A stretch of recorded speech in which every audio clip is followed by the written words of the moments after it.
I'd like to share a little bit more information about the ongoing storm issues today with you. First of all, I'll start out by saying the thing that they need most of all is still please, please, please pray. Pray around the clock for the people who are suffering, for all the people there that are working, that are giving aid, for all the people that are in charge that are trying to manage this. Please pray for all of them. They need you. They need those prayers. They need, of course, the people that are suffering the most, or the people that have not even been reached, those that are suffering and they don't have water, maybe they don't have the medical needs they need, they're trapped, all those kind of things. Such a terrible, sad situation. Please pray for them.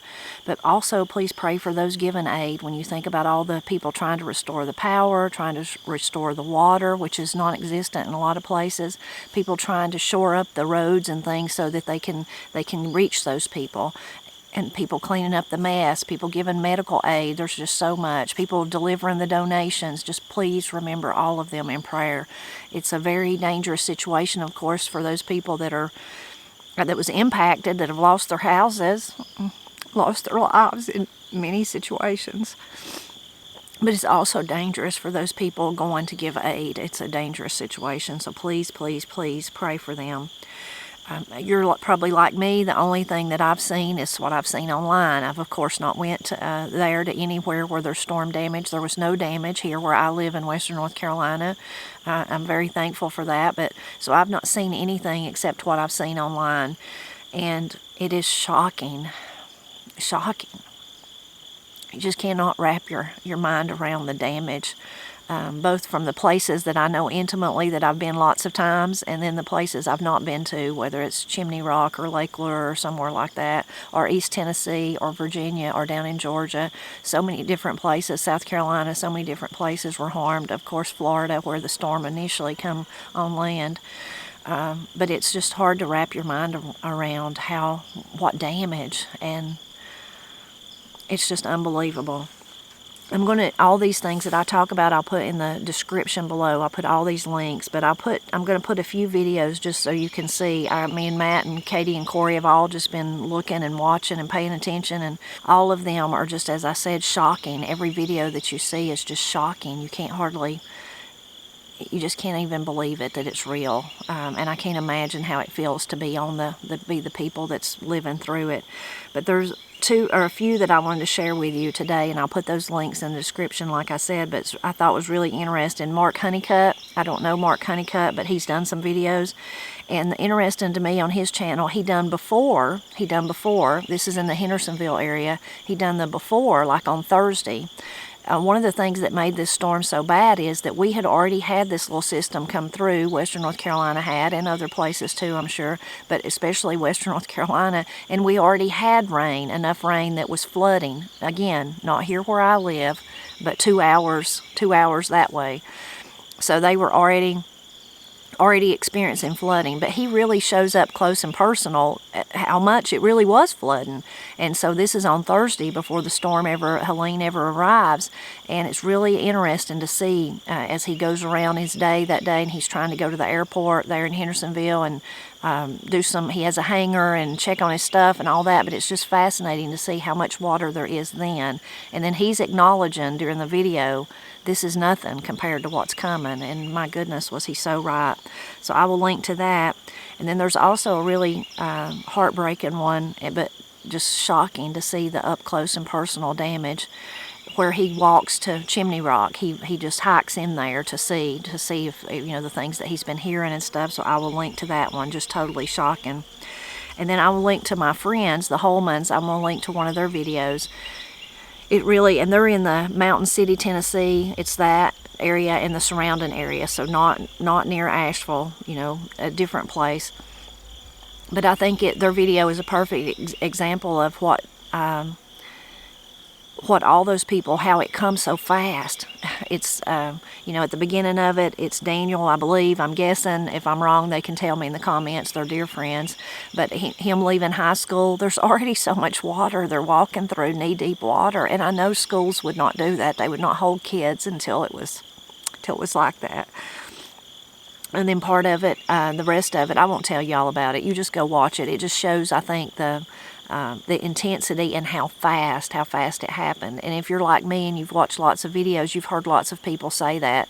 There was a gentleman, and I can't remember what video or where he was at, but he said, you know, it was basically like it was at his ankles, and he kind of looked around and it was at his knees, and then like 2 minutes later it was at his waist. So that's just how fast that water come. So I will link to those videos in the description below. One of the main issues they're continuing to have, of course, with all that damage, and the Chimney Rock video really shows this, is that in so many places the roads are just gone. It's not even that maybe they're a little washed out on the edges. That certainly happened, but in lots of places they're just gone. And then what was holding them up is gone. You know, the very ground underneath them is gone. So they're really that's struggle for people. I think about even here where I live. I've used my friend Julia as an example. If I decide I'm going to go over to Julia's today, I don't know how, I don't know how many bridges I cross, big ones and little ones, you know. Maybe I cross the big Brasstown one down here, goes across Brasstown Creek. But then there's so many, how many little ones do I pass before I even go across, before I even get there? And then as I go through Peachtree and on to her house. So all those bridges are gone, and that's making travel just terribly hard. Even the main big interstates, I-40, suffered extensive damage. So I-40 between, like I'm talking about Haywood County to maybe if you're going towards Knoxville, extensive damage there. The same from Haywood County and Buncombe County over into Buncombe County if you're going on I-26 on towards Johnson City or wherever you were going, extensive damage. So really has hampered a lot of their work that they're doing. I've been talking about the storm in the videos here I've been doing. If you've been watching my lives and I've shared a few other videos, and I've also been talking about it some on the Blind Pig and the Acorn. That's my blog. So if you'd like to go over there and you can read some of the stuff, I guess more over there. I'm just kind of talking about my feelings and how I'm praying, encouraging people to pray, donate when they can, but prayer is the most important. We serve a mighty God, and He can do all things. Also, on some of my videos here, I shared in one of them recently that although I want to help and I want to do everything I can and I want to get the word out about the things that people need most, I have to go about my life too. So in some of the videos I've shared, if I'm just cooking, if I'm doing something, look in the pinned comment that may have information right there, so that whether it's about donating or something else I've learned, a resource that might help people. So please check both of those out. And before I talk about all the different ways today that I've learned about that you can help, new areas that are collecting donations and things like that, I will say if you're an online person like me, you've certainly seen all of the videos and the disputes about, you know, the fighting that maybe is going on, or the response and people being turned back and those kind of things. I personally don't have any personal knowledge about any of that. It's troubling, it's worrisome, all that. But I would just say, please focus on the people that need help, and pray about that though too. Pray about that. It's very troublesome and worrisome to know that maybe somebody was turned back with their food. That's just so, or in their willingness to help. That's terrible. But just pray about it. That's all I know about that, and all I can say about it is just pray about that too. And focus mostly though on how you can help those that are truly suffering. And will be. I've said that over and over. This is not going to be just a few months and everything will be back to normal. It won't never be normal for many people there that's lost everything. And I'm sure that, you know, you think about Chimney Rock and Bat Cave and Marion, and people say, you know, there's all these little towns, Spruce Pine and Greenville, Tennessee, and I can't name them all because I'll leave somebody out, so I don't mean to leave anybody out, but there's all these little towns that nobody's not talking about much, but they've just been decimated. They will never, ever be the same. I mean, I know they'll be built back. They have that wonderful spirit of self-sufficiency and determination, and they'll build back, but they won't be like what they were. It'll be something different. So such a sad situation that's going to be ongoing. The interstates, they can't just fix that quickly. it's going to take them a long time to be able to fix those roads, and thinking about the bridges and the people, so many people still without power even today.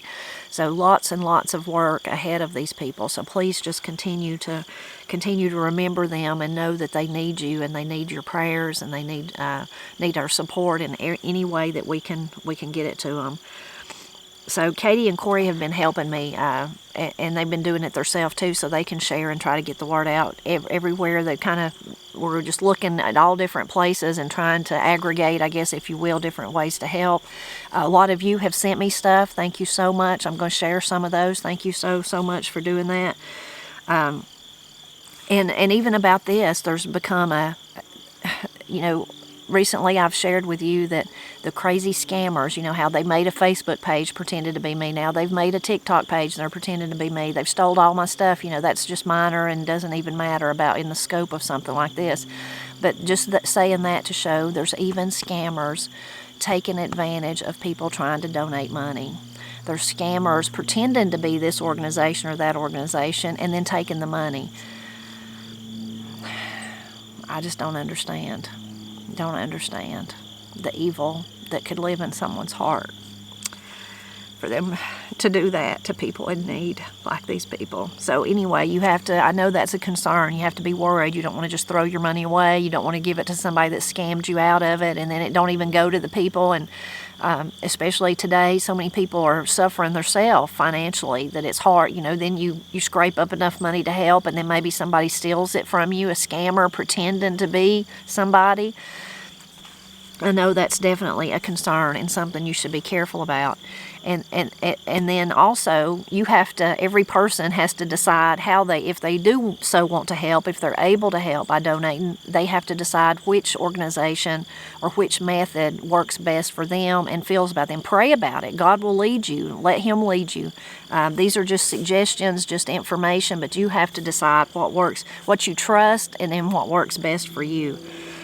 So the things that they need, they still need some of the same things that they have needed when you think about water and food that's easily prepared, that doesn't need to be cooked or anything like that. They need can openers, but also the ones with the pull tops, if it's thinking about fruit or even meat or something like that, Vienna sausages, whatever it is, the ones that's easy to open, in other words. So they're still needing stuff like that.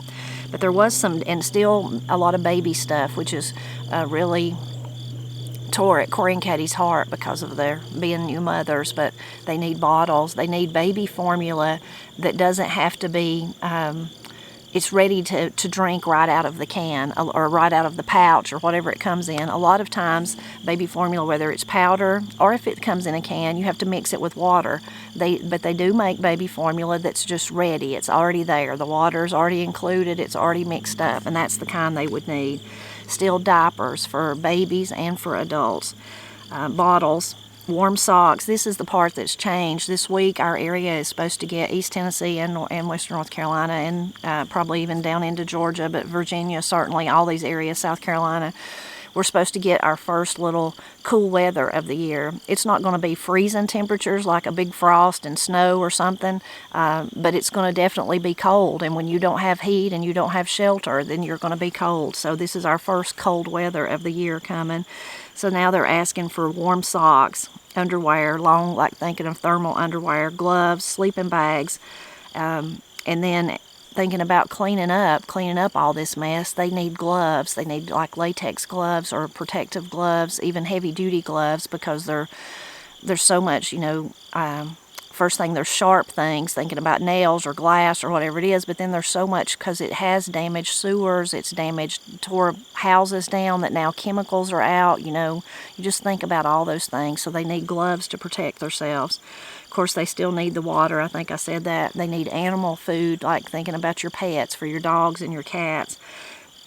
Charcoal and lighters, and thinking about how to cook on a grill and things like that. So, and I'm going to read some more of those, but that was just a few. Actually, go ahead and see if I can find this one. This was some of the stuff that I had already mentioned, but this was heavy-duty sleeping bags, new blankets, hand and foot warmers, cold weather coats, warm socks for adults, children, and babies, hats, gloves, and scarves, face coverings, thermal underwear. So that was just one place that was asking for that. And please, in the comments, you leave list of the things that you've seen that people need. Please do that.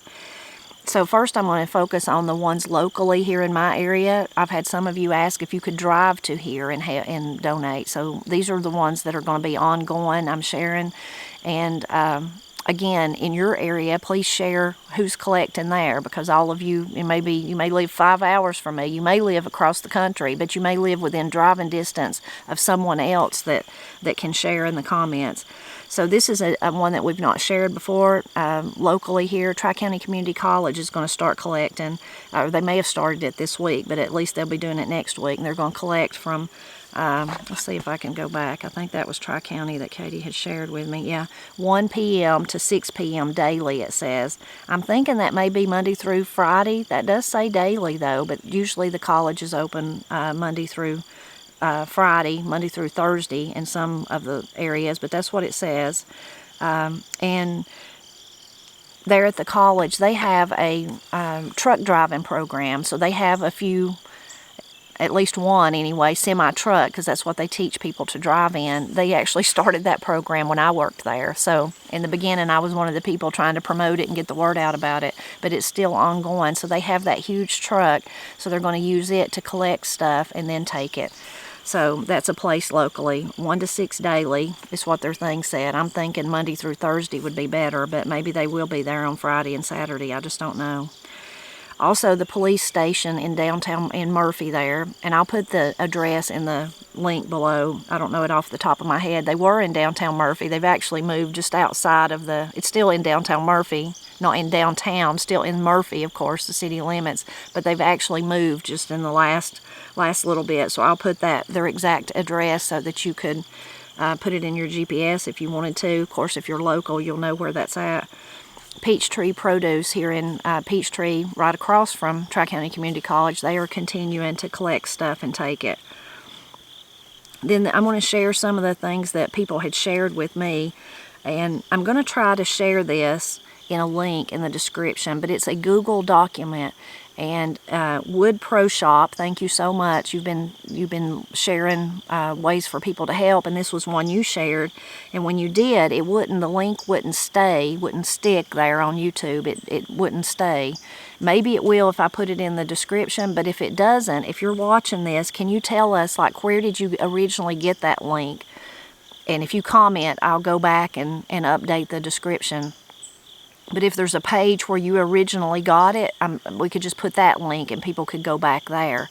But it's a really amazing document. It's a Google document, but it's got all the counties, and then it's got where you can just click on them, and then it'll open up and it'll show you different areas. This is more for the people. It is for people wanting to give donations, but it's also for the people suffering. So it's places they could go to get a meal, places they could go for assistance, for monetary things, to supplies, to all that. So that's an amazing resource. Thank you so much. It's Hurricane Helene Recovery Resources Master Document. It's like a Google document. Thank you, Wood Pro, for sharing that. And again, if you can tell me leave a comment and share where you got the original link, I will put that and people could go directly to there. And that's one that says it's going to be continually updated as they get new information. So that'd be another good reason if we could go directly to the page that's housing that. Anyway, sometimes Google documents get weird. If you download it into your own Google Drive, like I have, then if you share that, sometimes there's privacy issues, or places like YouTube and other sites, they recognize that as something nefarious going on, maybe like a virus or something like that, a scam thing, and they prevent it. So if you have that, please share that direct link.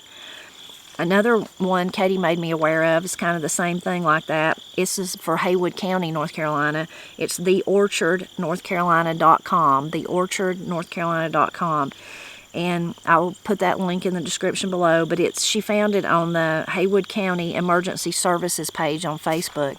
So I hadn't even thought of this, but I'm sure every county in Tennessee, South Carolina, Georgia, Virginia, Florida, North Carolina, of course, they all probably have that Facebook page. So a lot of times people tell me, well, I'm not on Facebook, Tipper, and I totally understand if you're not. But sometimes you can get on Facebook without being a member there. Now, if something may pop up and say you need to log in, but a lot of times you can just click off of that, or maybe it'll even say not now or something. There's a way to get past that sometimes not. It may depend on your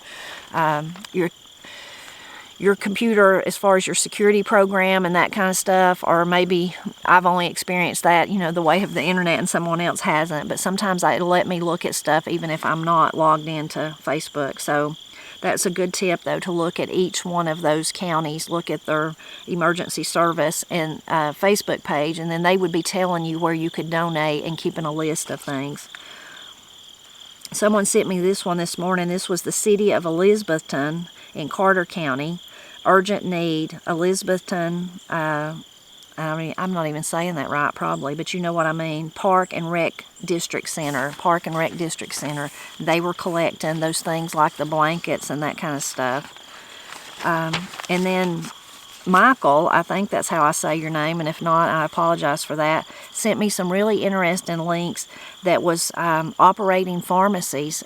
This is in North Carolina now, operating pharmacies where you could see what pharmacies were operating. If you're someone that's on medication, then you need to know that so that you can continue to get your medicine. Maybe your local one's not open, or maybe the one the next town over is, so that you can get it. So I'm going to leave that link. Thank you so much for sending me that. And another one, Michael, if I'm saying that right, sent me was North Carolina Commerce, like a site for unemployment assistance. I've not even thought of that, but all these people, they can't, so many of them can't go to work. There's nowhere to go back to work to. There's no way to get there. Something I had not even thought of. So there's a place, it's just a link, so you can go and get the information about applying for unemployment assistance.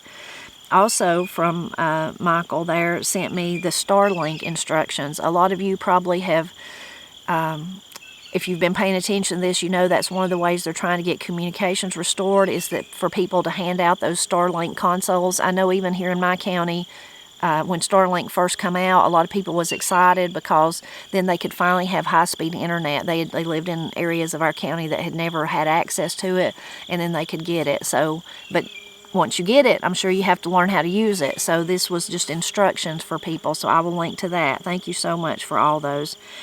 Again, I would ask you to put in the comments information like this that you have, and people can read through the comments. So a lot of you have asked me about donating directly to churches or to organizations, local ones that, as far as monetary, if you want to give something monetary, you want to make sure that it gets to that person. So that's why you're thinking like churches would be doing their outreach in their own community. I don't have any information as far as church addresses. Now, like that Facebook page, the one for Haywood County, if you flip down through there, you can see some churches that are doing stuff, and I think that it shares their address. Also, I'm sure other Facebook pages have that. I don't have that kind of information. And certainly the people there, whether it's in Haywood County or Greenville, Tennessee, or Virginia, or Marion, or Spruce Pine, or Bat Cave, or Chimney Rock, all those kind of places, I'm just not sure how mail will get to them. If there's no road, I can't imagine there's no postmaster taking the mail. And of course, I don't have the individual people's names and addresses either.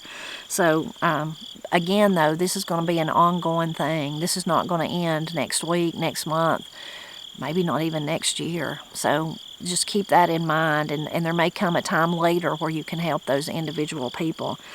But as far as ones that you can donate to right now, again, you have to research all these people, and you make up your mind about what you want to do. But these are some of the ones that I feel pretty confident about. Cajun Navy Relief, I talked about those before. I'd never even heard of the Cajun Navy until this, and I'll put these links in the description. There's the Samaritan's Purse, that's based in North Carolina. Mercy Chefs, a lot of you have told me about them. Grindstone Ministries, and on that one, you can donate to them. They are on the ground in those areas. And they also have a little link there that you can have Amazon things sent directly to them that they need. And it even says something like I think when I looked the last, they'd kind of been overwhelmed with people donating, which is a wonderful thing. So if you don't see anything there and you wanted to donate via that way, you could check back later. The North Carolina Baptist, they are on the ground in North Carolina here and helping. 8 Days of Hope, that's one that some of you have told me about. And then I know there are many, many others, whether it's the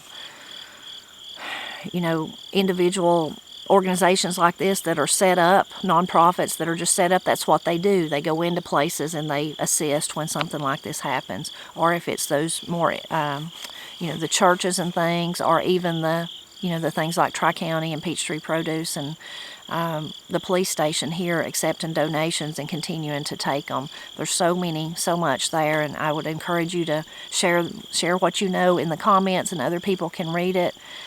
And most of all, again, I just encourage you to pray. Pray. Pray like you've never prayed before for all the people suffering. And, even as I say that, I can hear somebody say, well, Tipper, what about the people suffering in the whole world? Pray for them too. Pray for all the people. Sometimes I put limits on God, and then sometimes I remind myself, He's God. He's a mighty God. He's the God. He can simultaneously answer the prayers of the grieving people that's from this storm, Helene, and He can also answer prayers for people all over the world simultaneously, and don't even break a sweat, don't even get winded, as we would say. He's a mighty God, and He can help people all over the world at the same time. And that's what I would ask you to do, is to continue to pray and to help where you can. And I appreciate all of you, and again, keep sharing that wonderful information that's going to help these people who are suffering.